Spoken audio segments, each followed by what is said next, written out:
Então, muito bem, meus queridos, começando aqui mais um episódio do podcast De Cliente para Cliente, um espaço onde a gente fala de negócios, fala de marketing, fala dele, que é o ator mais importante de todo e qualquer negócio, que é o cliente. E você sabe que eu sempre sento aqui nesta mesa com uma mente brilhante por trás de uma grande marca, de um grande negócio, para aprender com a sua história, com os seus erros, com os seus acertos, para você conseguir aplicar no seu negócio para crescer mais. Mas antes aqui de eu apresentar o meu convidado e cair de cabeça no papo, que inclusive estou bem ansioso aqui para trocar essa ideia com o nosso convidado, tem um recadinho aqui que é do nosso patrocinador, né? Esse podcast ele é realizado pela plataforma Harmo, que é a única ferramenta de escuta do mercado que ajuda a aumentar o fluxo de clientes na loja física.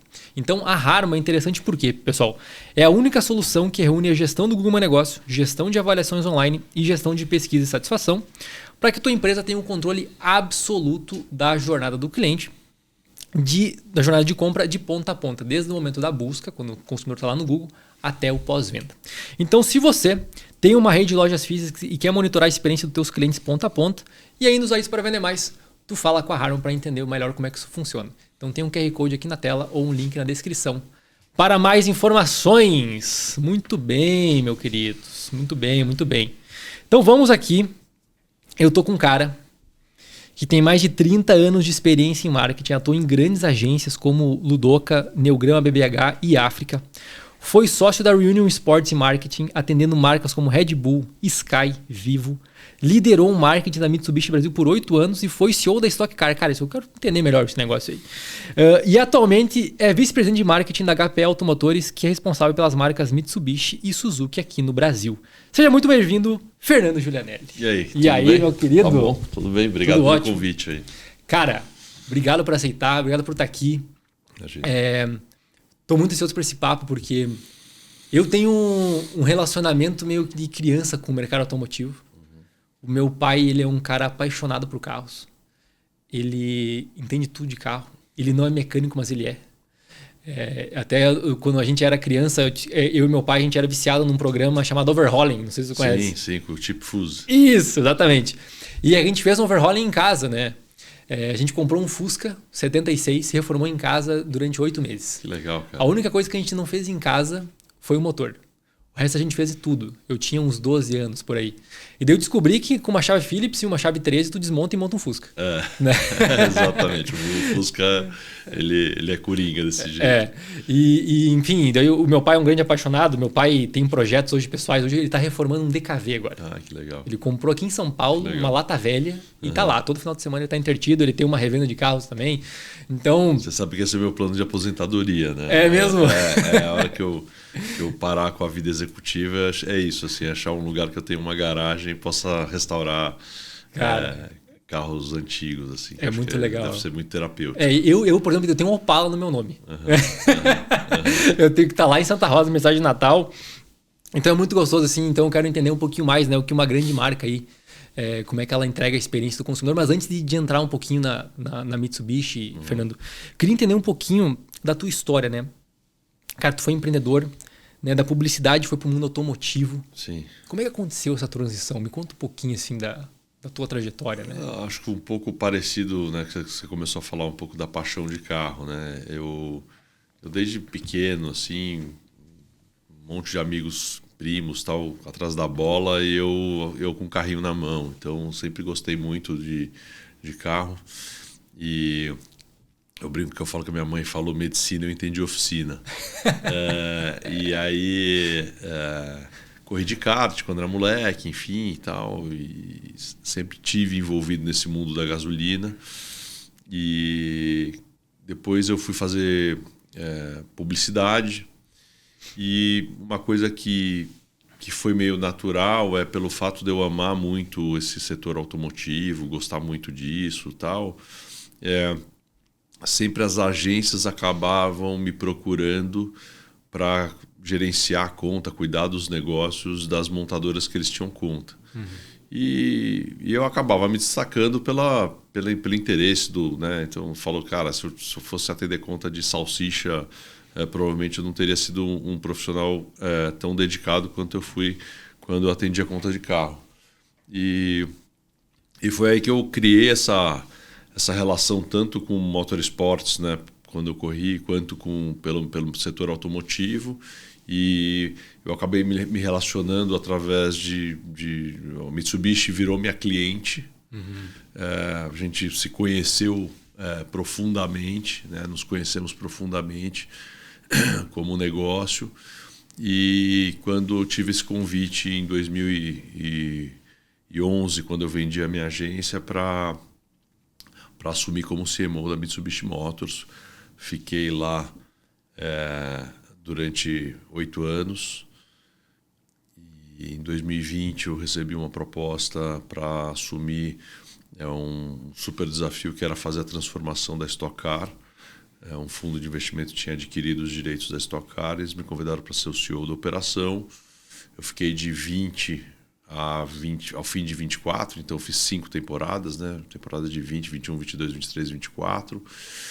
E mais é uma entrega muito grande, né? Porque sim, você viaja muito, finais de semana onde seus amigos estão e a sua família estão descansando, celebrando, e você está trabalhando. Imagina. E depois de 5 temporadas eu tomei a decisão de deixar para trás esse capítulo da minha vida, que foi muito legal. E foi quando a Mitsubishi, que já me conhecia, a gente já tinha trabalhado junto, me convidou para assumir essa vice-presidência. Eu estou muito feliz, muito honrado aí com esse desafio novo. Muito legal, Fernando. E Fernando, assim, uma coisa que eu quero explorar muito na Mitsubishi, porque eu vejo que, olhando de fora, né, olhando para o mercado, eu como consumidor, e olhando para as marcas, né, eu vejo que a Mitsubishi tem uma coisa que quase nenhuma marca tem, que é uma comunidade. Né? Como é que a Mitsubishi como é que ela fez isso ao longo desses anos todos? Como é que ela mantém essa comunidade ativa? Porque eu vejo que, até tu pode me falar se faz sentido o que eu estou falando aqui, que por conta dessa comunidade, desse engajamento, até um cliente Mitsubishi tem uma maior probabilidade de renovar o carro, se manter na marca, maior que a média do mercado, não sei. Um palpite meu aqui, olhando amigos que têm a marca e que, quando foram trocar de carro, pegaram outro carro da marca, né? Só atualizaram um ano ali.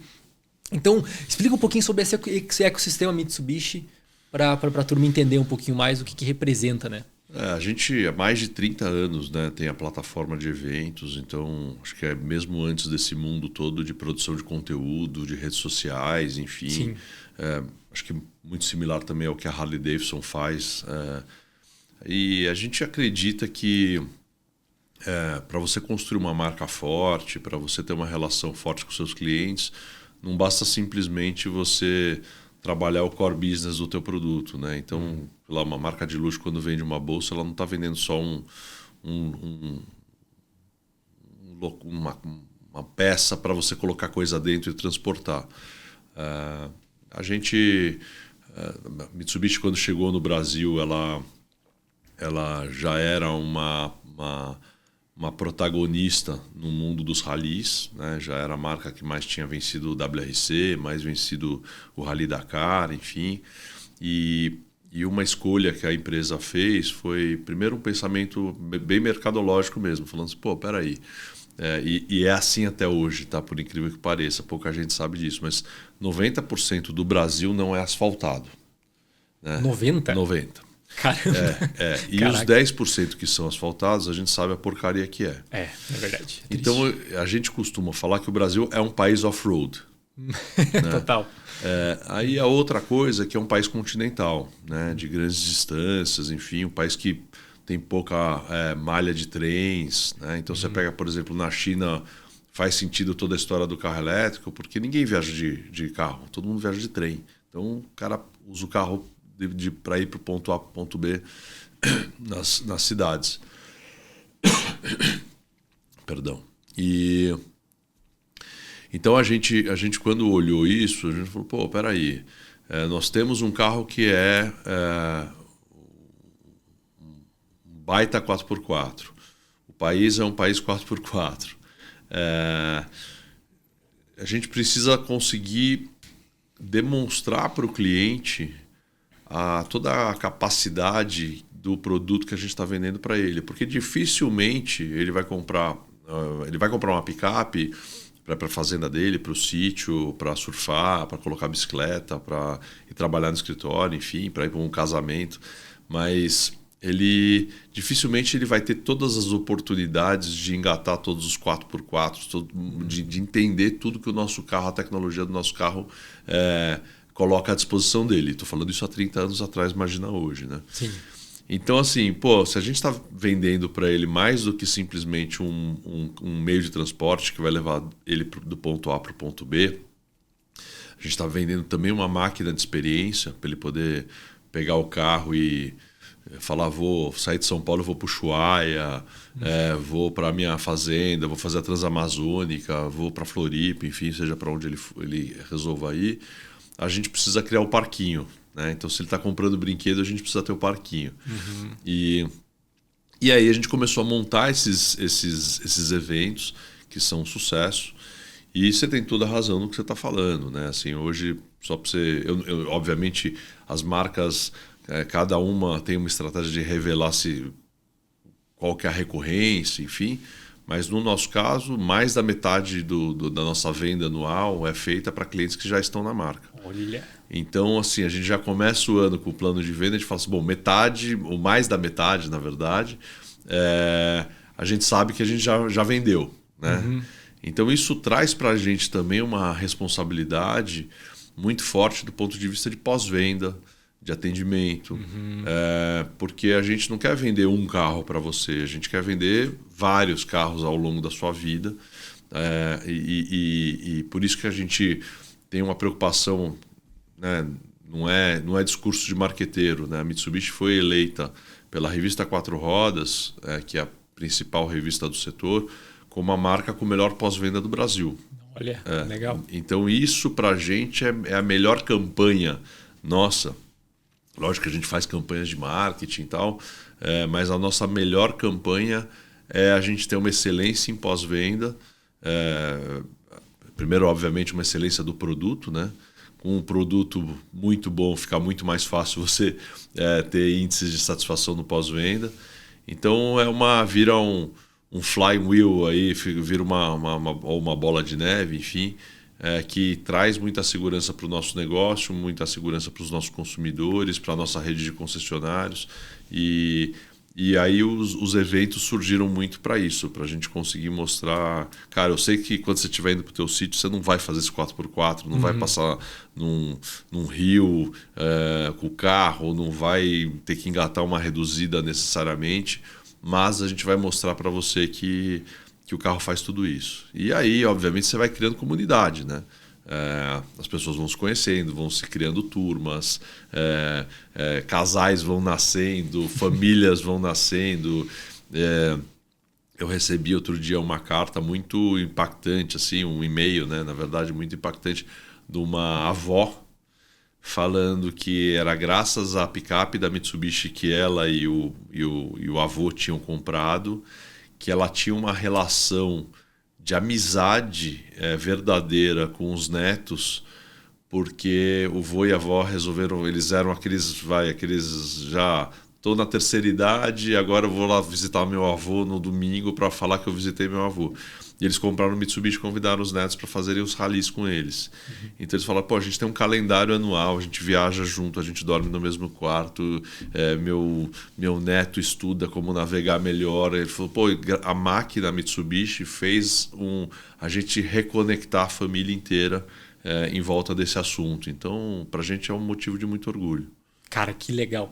Mas isso é muito interessante, né? Porque quem é conectado com esse mundo de trilhas, etc., tu vai dar uma pesquisada. Tipo, eu encontrei um canal no YouTube esses dias que eu gosto muito desse universo, né?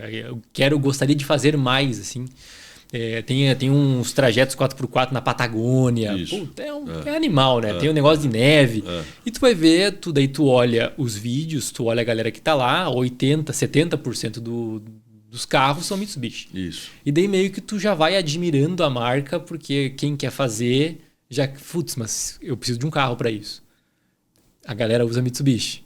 Então já começa a criar um desejo da marca, porque tu também vê outros usuários, né, tendo sucesso. Isso. Isso. A gente, pra você ter uma ideia, tem um grupo independente, não tem nada a ver assim, do ponto de vista oficial com a gente, que chama Triton 4x4 Club. Tem mais de 700 mil seguidores. Olha. Eles têm mais de 10 grupos no WhatsApp. E saíram ontem, inclusive, porque eu sigo no Instagram, eles nas férias, acho que 15, 20 dias de viagem, eles vão para o Ushuaia, são mais de 30 carros, só Mitsubishi, parando, vão esquiar, vão fazer expedições mais 4x4, vão andar com o carro na neve, vão andar com o carro na pedra, enfim.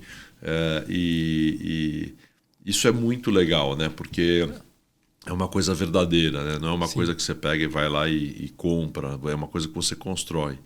E é muito isso que você falou, né? O carro vira o teu hobby, vira o teu instrumento de relacionamento com novas histórias. Muita gente acaba fazendo, inclusive, negócios, né? Porque estava viajando, um é advogado, o outro, sei lá, é um prestador de serviço X, e ficam amigos por causa da história da Mitsubishi e acabam fazendo networking, fazendo negócio. Então é muito, muito bacana. Assim. Fora que eu acho que é o grande lance da criação de marca, que é a incorporação dos atributos, né? Porque quando tu está comprando um Mitsubishi, tu está comprando tudo isso. Isso. Se o cara tem esse conhecimento, ele olha para a garagem, putz, esse cara deve ser... Eu devo me dar bem com esse cara, porque ele deve gostar de trilha, deve... Tipo, tu já... Exatamente. Bem, provavelmente os valores são muito próximos, né? Isso é muito legal. Sim. E eu queria explorar contigo, Fernando, sobre a questão do rally. Porque isso sempre foi uma curiosidade minha, assim. Eu olhava, tipo, no Globo Esporte, quando tinha cobertura de rally. E, sim, Mitsubishi é referência total. A L200, o Triton ali, ela foi um carro pensado para isso? Ou foi um acaso que deu muito certo, daí vocês viram que isso aconteceu e vocês começaram a aumentar tipo, o patrocínio, alguma coisa no evento como um todo, assim? Quando você projeta uma picape, né, talvez picape seja um dos carros mais complexos de se projetar. Sim. Porque ele é um carro que precisa estar confortável, performático, seguro, com ele vazio. Uhum. E ele tem que fazer as mesmas coisas, às vezes, com 3 toneladas na caçamba. Então, você imagina que para um engenheiro, ele precisa achar um projeto, uma calibragem toda de suspensão, enfim, de um monte de parâmetros aí, engenheiros e matemáticos, para o carro ser performático. E você parte do princípio que uma picape ela precisa ser extremamente robusta, com chassi. Enfim. Então ele já é um carro que nasce mais preparado para um rally. Uhum. Né? Então é um carro que já foi feito para andar no off-road, para andar com tração nas 4 rodas e tal. E aí, obviamente, você usa isso como uma plataforma de construção de marca, de narrativa. Então você pega, por exemplo, uma Porsche, que é um carro esportivo, o caminho deles construírem toda essa história, toda essa narrativa é correndo Le Mans, correndo em provas de endurance. Uma Ferrari é com a Fórmula 1. No nosso caso é com o Rally. Uhum. E quando a gente olha, faz muito mais sentido pro Brasil, conforme eu falei, da história toda das qualidades todas de pavimentos, você não vai andar num autódromo todo dia, mas você vai andar numa rua ruim, vai pro sítio do teu amigo fazer um churrasco que de repente não é asfaltada, não é pavimentada, é estrada de chão. Então por isso que a gente insiste, né, e foca muito nessa história do rally. Às vezes as pessoas falam assim, pô, mas você está falando de rally, mas você está vendendo um carro para alguém que vai no máximo para o sítio e tal. Não, eu sei, mas é porque a gente precisa ter o nosso herói, né? Onde a gente quer mostrar que até onde você pode ir com o carro que você compra da nossa marca. Muito bom. E, Fernando, se a gente fosse esquematizar até para a turma entender, assim, se a gente fosse colocar os pilares de marca da Mitsubishi, né? Que eu já consigo, pela nossa conversa, eu consegui entender alguns aqui, tipo, que é a comunidade, consegui ver o pilar de pós-venda. Sim, qualidade nipônica, né? Qualidade de produto em primeiro lugar. parte toda de atendimento pós-venda, quer dizer, você pega e vê, às vezes na rua, Mitsubishi com 30, 40 anos, o carro está inteiro. Né? Outro dia... Eu tenho uma história com isso também, mas termina aí. Outro dia um cliente nosso ligou para falar que ia pôr o carro na troca, a picape dele tinha acho que 4, 5 anos e 600 mil quilômetros. Né? Então, imagina aí o carro impecável. A parte de respeito ao cliente, né? Então, tudo que a gente se propõe a fazer, revisões com preço fixo, 5 anos de garantia, enfim, coisas que às vezes o consumidor acaba sendo seduzido no showroom por uma marca nova, e depois ele vai descobrindo todas as dores ao longo da vida dele com o carro, né? Então, pra gente, aquele número que eu te falei da gente, mais da metade da nossa produção já é vendida para cliente da marca, mostra que a gente está fazendo direito. E a parte toda de lifestyle, né? De assim, somos uma marca de lifestyle que vende carro, né? Então, assim, o cliente da Mitsubishi, ele é um cliente diferente, ele é um cliente que gosta da natureza, gosta de viver a vida. Ele obviamente precisa estar com um carro muito seguro, confortável e performático para levar ele do ponto A ao ponto B todo dia, levar o filho na escola, ir para o shopping, ir para o trabalho, enfim. Mas ele sabe que a hora que ele virar uma chavinha lá, ele tem uma máquina de escapismo, né? De aventura, de escapismo. Então, acho que é um pouco por aí. Muito legal. E dessa história que eu tenho com tu falou dessa picape de 600 mil quilômetros, né? Só uns 5 anos atrás, o meu pai recebeu também uma picape da Mitsubishi 2002, único dono. 2002, né? Vamos fazer uma volta, né, no mercado. Cara, tava começando o câmbio automático, tinha toda aquela discussão se câmbio automático era bom ou não. Você lembra? Tinha um preconceito absurdo. Sim. E essa caminhonete carro diesel com câmbio automático. Isso, não, tinha todo um mistério em cima. E eu dirigi essa caminhonete. O pai falou assim, cara, dirige essa caminhonete. Eu dirigi. Foi a primeira vez que eu dirigi um Mitsubishi. Eu falei que eu não acredito que isso aqui é 2002. Não tem como. Maciez. O câmbio liso. Liso. Eu falei, cara, não é possível o conforto de um carro de 2002. Né? Isso em 2020, 2019, 2020 ali. E daí eu falei assim, caraca, realmente qualidade é um diferencial da marca. Assim, foi engraçado, né? A primeira experiência que eu tive com a marca foi com o carro 2002. E já me surpreendeu absurdamente, né? Pelo tempo que tinha passado, pela qualidade do veículo. E o que mais impressionou foi, de fato, o câmbio. A experiência dirigindo com o câmbio. Porque às vezes tu pega um carro atual e não tem um câmbio, tem aquele câmbio automático arrastado, né? Que tu chega até a fazer um impacto ali, né? Então, realmente, Fernando, isso tudo que tu fala é muito verdadeiro, assim, isso é muito legal. E uma coisa que eu queria explorar contigo, Fernando, é essa questão que eu acho que dentro do negócio de vocês é uma questão muito importante, que é as concessionárias. Né? Como que a montadora ela se relaciona com a concessionária, porque, querendo ou não, a concessionária ela guarda a reputação da marca. Sim. E a forma como ela trata o cliente é que vai impactar nos 50% de recompra. Né? Sim, correto. O que vocês, como montadora, por exemplo, o que vocês monitoram dessa concessionária em termos de indicadores de qualidade? Como é que vocês fazem essa gestão para garantir que esse concessionário, de fato, está entregando o que a marca promete? Né? Olha, assim, a gente tem... Eu daria para passar a tarde aqui falando, né? Porque tem desde pesquisas, padrões da indústria automotiva, né? Então, CSI, Customer Satisfaction Index, enfim, que são coisas que a gente, inclusive, consegue comparar um pouco perto das outras marcas para saber mais balizar. Mas a gente tem um processo muito forte de treinamento de qualquer vendedor mecânico, enfim, todas as plataformas, a gente usa muita tecnologia para isso. Os nossos concessionários, na grande maioria, já estão com a gente há mais de 20 anos, então é muito legal porque tem esse sentimento de dono. Então, por exemplo, a gente vai para, vou para Campo Grande e aí pergunta assim para mim, Trabalha onde? Trabalha na Mitsubishi. O dono da Mitsubishi é o fulano. Né? E, na verdade, é o dono da concessionária. Sim. Então, assim, eles realmente são os nossos representantes localmente. Então, a gente tem uma relação muito boa, né? Existe uma associação que é a Sumit, que é a Associação dos Concessionários da Mitsubishi. Todas as definições, as conversas aí mais estratégicas são discutidas a várias mãos.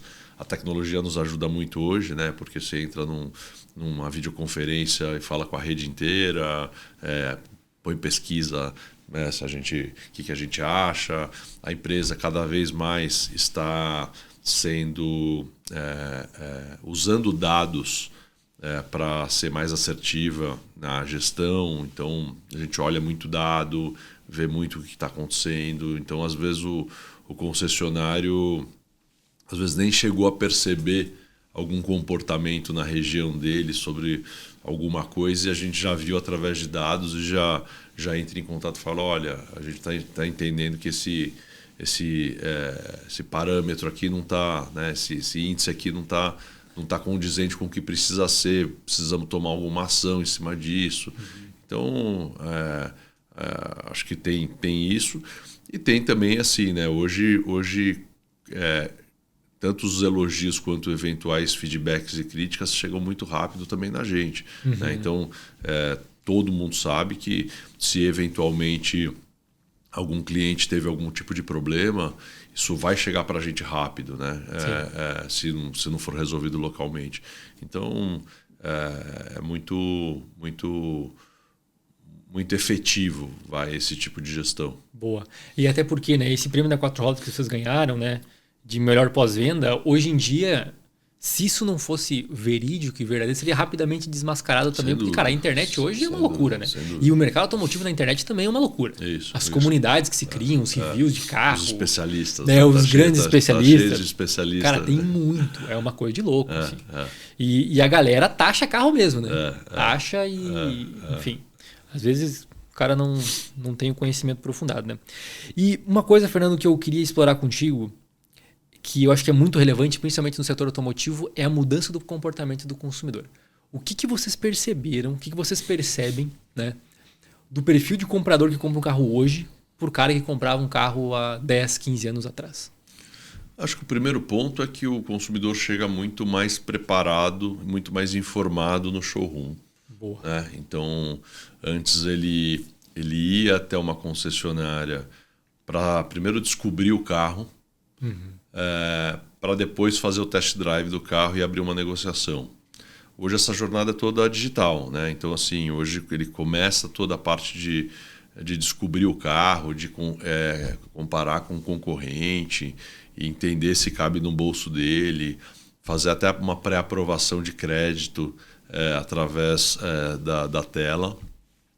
Então, quando ele chega ou gera um lead, ou quando ele chega na concessionária, ele está pronto, assim, ele só não falou isso para a gente, mas ele falou, cara, eu quero comprar o carro da tua marca, eu já sei que modelo, já sei que cor, eu tenho a grana para isso, agora nós vamos fazer uma negociação final, né? Então, ele quer geralmente fazer o test drive, que aí é a vida real, não tem nada que nenhuma tela substitua, pelo menos por enquanto, e aí tem toda a parte também do programa, enfim, da experiência toda dentro da loja, né? E aí abrir uma negociação, fazer avaliação do seu seminovo e tal. Então, assim, é uma coisa que mudou muito. A gente já tem hoje processos que, se você quiser comprar o carro online e receber na tua casa, você consegue. Ah, é? Mas a gente o que mostra pra gente, né, assim, lógico, então você está falando que você não gostaria que o cara colocasse o carro no carrinho, o acessório, e desse o last click e comprasse o carro. Legal, se o cliente quiser fazer isso, ele pode fazer. Mas para a gente o mais importante nesse momento da jornada é ter uma transparência para o cliente, dele poder entender quanto o carro custa, o que o carro tem, quais são as formas de pagamento que são mais confortáveis para ele, que ele pode pagar, se é dando uma maior entrada e uma parcela mais baixa ou vice-versa. A gente faz a avaliação em cima do mercado do seminovo dele. Então ele põe a placa do carro lá e já falou, eu sei que teu carro é esse, teu carro deve estar mais ou menos com tantos quilômetros, e o mercado não é a Mitsubishi, é igual ao dólar, né? Tem o preço de compra e o preço de venda, está precificando o teu carro em cima do mercado, em cima disso. Você quer colocar ele como entrada? Sim. Você colocou, já mexe todo o plano financeiro. O cara clica e fala assim, cara, eu já tenho uma proposta dos algoritmos me mostrando como que eu consigo comprar essa Triton. E aí, obviamente, o que geralmente acontece, ele vai para a loja e fala, olha, a Mitsubishi pela tela já tem essas condições todas aqui, o que você melhora aí para mim? E aí sai o aperto de mão e eles fazem negócio. Então, acho que tudo isso mostra como a gente tem esse entendimento da transparência com o consumidor, de como a gente respeita o consumidor como marca. Muito bom. E para você que está ouvindo aí, cara, acho que é um baita insight que tu deu para a galera aqui, Fernando, porque eu acho que isso que você falou da jornada digital se aplica em qualquer segmento. Sim. Então, você que está ouvindo, você, cara, do ramo de beleza, como é que você consegue ajudar teu cliente a comprar antes dele chegar na loja? Antes dele entrar em contato com você? Como é que está a jornada digital do teu cliente? Né? E acho que uma outra coisa também é olhar o negócio, né? Olhar o jogo e não a jogada, porque, por exemplo, no nosso caso, no caso do mercado automotivo, sempre, não que isso ainda não seja uma coisa importante, mas é menos importante do que já foi. Então, por exemplo, a parte toda de real estate, né? Então, para você ter uma concessionária há 20 anos atrás, você precisava ter um baita de um ponto na melhor avenida, muitos metros quadrados, porque você precisa ter um showroom para colocar carro, oficina, essas coisas todas. Então, assim, você já carregava inicialmente um custo de aluguel ou de compra do imóvel e de manutenção, enfim, de infraestrutura muito grande. Vamos combinar que hoje o cliente, quando ele entra, ele é impactado, sei lá, por uma propaganda da Mitsubishi, de um Eclipse Cross, a primeira coisa que ele faz não é entrar num carro e andar na avenida onde tem todas as concessionárias, né? Ele entra na internet, coloca lá ou no Google ou vai direto na URL da montadora, entende qual que é o produto, vê se é o produto que ele tem vontade de ter, se atende às expectativas dele como consumidor, se cabe no bolso dele, e gera o lead, ou ele vira e fala assim, deixa eu ver onde é essa loja. E aí, se a loja tiver 2 quarteirões para dentro ou 2 quarteirões para fora, às vezes isso muda 50% no valor do aluguel. Total. Né? Total. Então, imagina que de repente esse dinheiro que está sendo salvo de locação pode ser gerado para usar tráfego pago e levar o click to drive ou click to call num GMB, por exemplo, né, para a loja. Então, é uma coisa que precisa entender um pouco como é que é o comportamento do consumidor, né, e saber mudar. E, enfim, agora estamos entrando no mundo da inteligência artificial, então os prompts todos de comparativo de carro que a gente tem percebido que estão cada vez mais sendo utilizados. Então, eu acho que o bacana, né, de trabalhar hoje na área de marketing de qualquer negócio é que você não vai chegar lá e vai falar assim, não, vou fazer a mesma coisa que eu faço há 10 anos. Você está sempre aprendendo e sempre chegando oportunidades novas para você ser cada vez melhor. Boa. E sobre produto, Fernando, assim, a gente está vendo agora o que você vê como tendência nesse setor? Porque, cara, tem uma onda muito forte de elétrico, se fala também de outros meios de transporte. Como é que você está enxergando essa evolução do mercado? Eu vi, inclusive, o último lançamento da Mitsubishi Outlander, aquela híbrida, ficou maravilhoso. Eu babei naquele carro. Então, como é que você está vendo o mercado e como é que também a Mitsubishi está se preparando para esse futuro? Tá, a gente acredita que o híbrido é uma ótima solução nova para o negócio. Pelo menos atualmente a gente acha que o Brasil não está pronto e a tecnologia não está pronta para o elétrico. Eu concordo. Né? Um pouco aquilo que eu falei, na China todo mundo viaja de trem. Então você fala, não, tudo bem, eu tenho um carro que tem uma autonomia de 300 km, 400 km, que demora 8 horas para carregar. Né? Imagina você está no meio de uma viagem, você não vai parar 8 horas para carregar um carro. Então, enquanto não tiver uma capilaridade de carregadores, as baterias não forem baterias que carregam mais rápido e que seguram mais quilometragens, enfim, eu acho que o carro elétrico tem a sua função, mas uma função muito mais de distâncias curtas, né? Então acho que é um pouco isso. Mas obviamente estão vindo várias outras ondas disruptivas para o setor automotivo, né? Então hoje a gente tem a história toda do carro conectado, então como que você manda sinais para o teu cliente, o teu cliente manda sinais e dados para você ter uma experiência melhor dentro do uso do produto.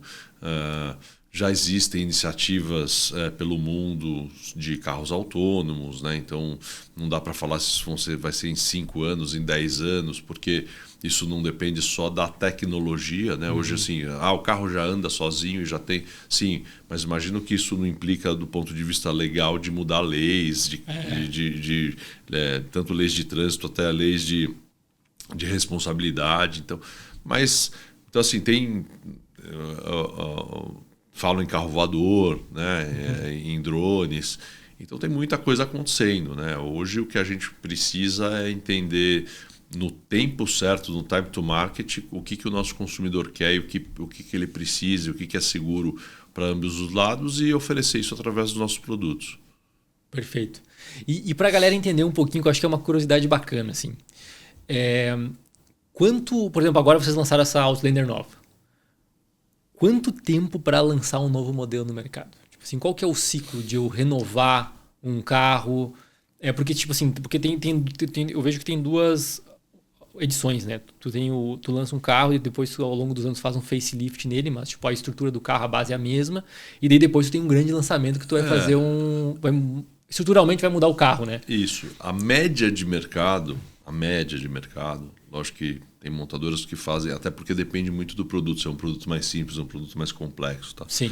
Mas a média de mercado é o projeto do carro do zero, da prancheta, até ele virar um carro, dura mais ou menos uns 5 anos. Do ponto de vista de prototipar, projetar, prototipar, testar e iniciar a produção.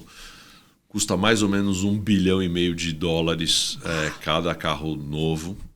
Então você precisa entender assim, cara, qual que é o ciclo desta plataforma e dessa tecnologia a ponto de eu conseguir diluir esse $1,5 bilhão na vida útil desse carro, para o carro não ficar muito caro, né?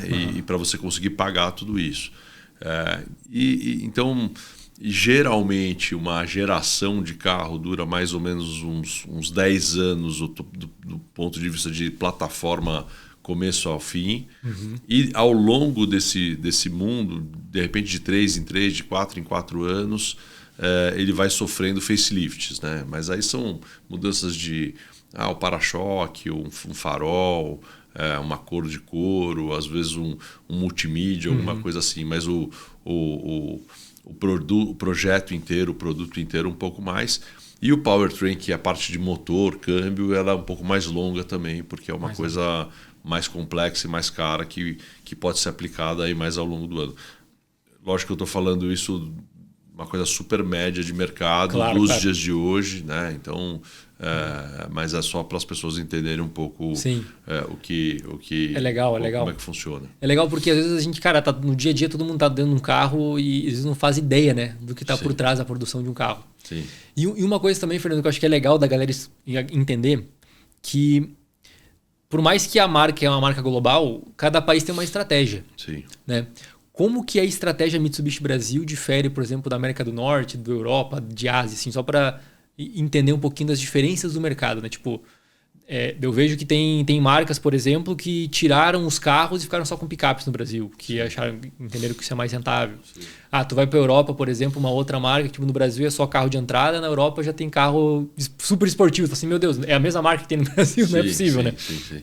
Então, como é que a Mitsubishi trabalha essa diferença de estratégia e por que ela faz isso aqui no Brasil, né? Acho que assim, o primeiro ponto é a gente olhar o que a Mitsubishi no Japão coloca de portfólio à nossa disposição. Né? Então, assim, olha, isso aqui são os carros que eu fabrico e que você pode levar para fabricar no Brasil ou para importar. Aí, obviamente, a gente estuda o mercado, entende o que cabe, qual que é o preço, a faixa de preço que o carro vai ser comercializado, né, para ser uma coisa saudável do ponto de vista de mercado para o consumidor, para a rede de concessionários, para a montadora, uma coisa para ser uma coisa sustentável. E aí a gente escolhe, isso aqui eu quero, isso aqui não cabe. Tem muito a parte também de legislação, né? Então, por exemplo, você vai para o Japão, você tem aqueles kei cars, que são aqueles carrinhos meio quadradinhos, tal, porque eles têm uma redução, um incentivo de imposto e o IPVA deles é muito mais barato, eles podem andar em Tóquio, em centros expandidos, enfim. Então, depende muito, cada jogo é um jogo, né? E tem também a parte toda de que marcas estão concorrendo com você naquele país, o gosto do brasileiro. Então, a gente pega lá os produtos e entende algumas coisas que a gente consegue alterar mais para o gosto do brasileiro e faz algumas tropicalizações em cima. Enfim, então isso é uma pergunta muito difícil de responder porque tem muitas variáveis. Mas tu entende que o core da Mitsubishi seria as picapes? Falando como marca, né? O core são carros off-road, né? São carros de luxo 4x4. Boa. Então a gente tem as SUVs, a linha de SUVs, né? Que hoje a gente tem o Mitsubishi Eclipse Cross, o Mitsubishi Outlander híbrido, Mitsubishi Pajero, e a gente tem a linha de picapes que é a Triton. Boa. Muito bom, muito bom. E, Fernando, tu tem, todos esses anos do mercado automotivo, né? Pensando em Mitsubishi agora, a gente já falou com uma história de alguns clientes que eu achei bem legal. Tu tem alguma campanha que vocês fizeram que tu fosse assim, cara, isso é uma campanha que me dá muito orgulho de ter participado disso, ter desenvolvido isso, pelo impacto que teve, pela conexão que gerou, enfim? A gente já fez várias campanhas muito bacanas, mas acho que uma que foi muito, muito legal que a gente fez foi com o maestro João Carlos Martins, o Sebastião Salgado e com o Fernando Meirelles, né, que acabou de ganhar o Oscar.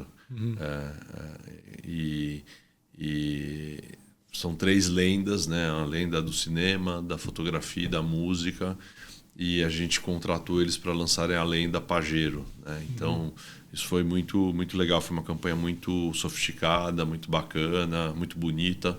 É uma campanha que me marcou. A campanha de Outlander que a gente colocou no ar agora, que é o híbrido carregado de luxo, que parece uma campanha de moda, e só que diferente de quando geralmente você olha uma campanha de moda que a modelo é a protagonista e tem um carro atrás meio como coadjuvante, a gente inverteu a ótica.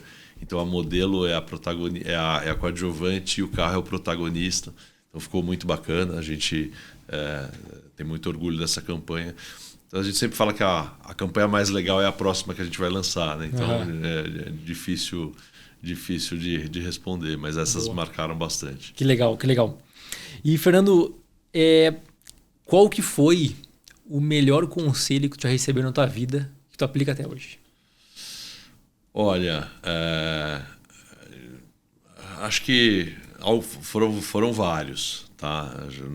Meio um castelo que você vai pondo um tijolinho de ótimos conselhos, e conselhos do que fazer e conselhos do que não fazer. Mas assim, uma frase que eu uso muito, tal, que é assim, 80% transpiração e 20% inspiração, né? Então assim, se você não acordar todo dia para trabalhar, e for curioso e ter certeza que você não sabe de tudo, que você não é o dono da verdade, tá sempre querendo aprender, sempre estudando, pondo energia, respeitando a tua equipe, motivando todo mundo, dificilmente vai ser um negócio lá que você vai falar e vai fazer e que vai dar tudo certo. Então, assim, eu não acredito em jogo fácil, não acredito em mágicas, não acredito... Lógico que boas ideias e ideias transformadoras são super importantes, mas, assim, de boas ideias o mundo está cheio. Agora, quem vai lá e executa, muito bem executado, para mim, essa é a fórmula do sucesso. Perfeito, eu concordo 100%. Muito bom.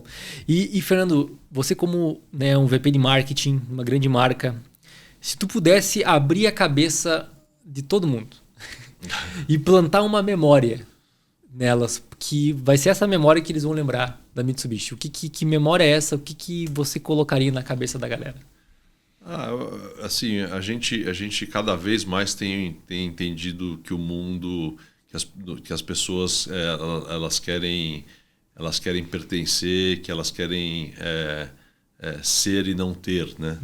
Então, nossa marca, nosso carro vai muito em cima disso, de você ter, né, se você parar para pensar nas suas melhores memórias, né, você vai estar com seus amigos, você vai estar fazendo uma viagem legal, você vai estar com a tua namorada, com o teu namorado, você não vai estar assim, não, o dia que eu fui naquela loja e comprei aquele sapato, que eu comprei aquele relógio, que eu comprei, né, assim, então eu acho que o que a gente quer plantar é que as grandes histórias na vida das pessoas, que a Mitsubishi tenha passado por elas em algum momento ou tenha carregado elas para essa história. Boa. Que a Mitsubishi tenha carregado elas para grandes histórias. Acho que é uma... Bonito. Muito bom. E para a gente fechar, a última pergunta que eu quero te fazer é que se a experiência da Mitsubishi fosse um review no Google, qual que seria a nota e o título desse review? De 1 a 5 estrelas. Eu colocaria 5 estrelas e assim, a melhor máquina de experiência que você pode ter. Boa, muito bom. Fernando, se a galera que escutou esse papo até agora e quiser se conectar contigo, para onde é que eles te encontram? Olha, estou no LinkedIn. Profissionalmente eu uso o meu LinkedIn, Fernando Giulianelli, então podem me encontrar por lá. Bom, inclusive, eu tô conectado com o Fernando, obviamente, e se quer saber das novidades da Mitsubishi, tu segue o homem mesmo, que o cara fica sabendo e babando, inclusive, nessa nova Outlander aí. Então, Fernando, obrigado. Imagina, obrigado. Cara, foi muito bom o papo, foi muito legal, cara, muito legal. Acho que agregou muito pra audiência, deu pra ter vários insights bacanas aqui, porque muito do que você passou, acho que a galera consegue modelar isso pros seus negócios e ter mais resultado, né? Sem dúvida. Obrigado pelo convite. Maravilha. Então, meu querido, se você chegou até aqui, já senta o dedo no like, compartilha no grupo da família, da firma, com todo mundo, certo? Se inscreva-se aqui no canal, que a gente criou um canal novo do podcast no YouTube, então ajuda a gente a crescer esse canal, certo? Então, se você quer olhar com cortes, novos episódios, então segue a Harman tanto no LinkedIn como no Instagram e o podcast também. Se você tem uma sugestão de algum convidado, alguma temática, pode mandar direto para mim, Lucas Anzel, no LinkedIn ou no Instagram, certo? Então, obrigado por ficar até aqui. Até o próximo episódio.